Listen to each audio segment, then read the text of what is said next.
Экономика инвестиций в России демонстрирует уверенный рост, считают эксперты. В 2011 году компания Crocus Technology, получив инвестиции от российского гиганта Роснано, пришла на российский рынок со своей инновационной технологией хранения данных. В 2013 году открыла свой первый в России высокотехнологичный завод. О своем опыте выхода на российский рынок и трудностях, с которыми могут столкнуться иностранные компании, в эксклюзивном интервью Инвестпорталу рассказал генеральный директор Crocus Technology Jean-Luc Santi.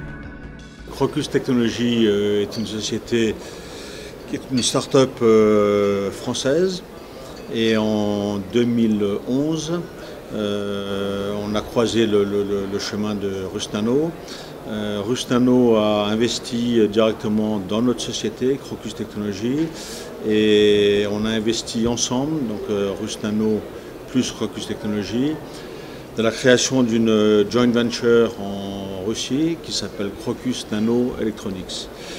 Cette joint venture est détenue à 51% par Crocus Technology et 49% par Roснано. L'objet de cette joint venture est de mettre en place en Russie une capacité de production pour produire les produits développés par Crocus Technology. Donc c'est l'objet de l'inauguration que l'on fait aujourd'hui. Donc cette usine a été mise en place, du moins dans sa première phase. Et on est prêt aujourd'hui à produire. Un petit peu les deux familles de mémoires qui existent aujourd'hui. Il y a des mémoires qui sont non volatiles, c'est-à-dire qui ne perdent pas leurs données s'il n'y a plus de power. C'est le cas de la mémoire flash par exemple, qui est dans toutes les clés USB. Alors l'avantage de cette mémoire, elle est non volatile, son inconvénient, elle est très lente en lecture et en écriture. Maintenant, il y a une deuxième catégorie de mémoire qui sont les mémoires volatiles, c'est celles qui sont utilisées, les mémoires cache par exemple des ordinateurs. Leur intérêt, elles sont très rapides en lecture et écriture. L'inconvénient, dès qu'il n'y a plus de power, vous perdez toutes les données. Et l'intérêt, un des gros avantages de notre technologie, c'est que ça combine les avantages des deux. C'est à la fois non volatile comme la flash, et c'est rapide comme de la SRAM ou de la DRAM. Donc on combine les avantages des deux types de mémoire présentes aujourd'hui sur le marché. À la fois non volatile et rapide. Dans les applications comme les serveurs, ça peut être utilisé dans ce qu'on appelle les Fast Search Engine, et également dans tout ce qui est contrôleur de baies de disque dur, ce qu'on appelle les RAID contrôleurs, où on a besoin de mémoire qui soit extrêmement rapide, et c'est le cas de notre technologie. Ouais. Tous les gens, toutes les entreprises qui ont besoin de mémoire, de sécurité, donc il n'y a pas une entreprise plus particulièrement. On a trois familles de produits. On a les mémoires dont on vient de parler. Pour ces mémoires, on va dire que les applications, c'est certainement pas de faire de la mémoire pour aller dans les clés USB, hein, ça ne nous intéresse pas.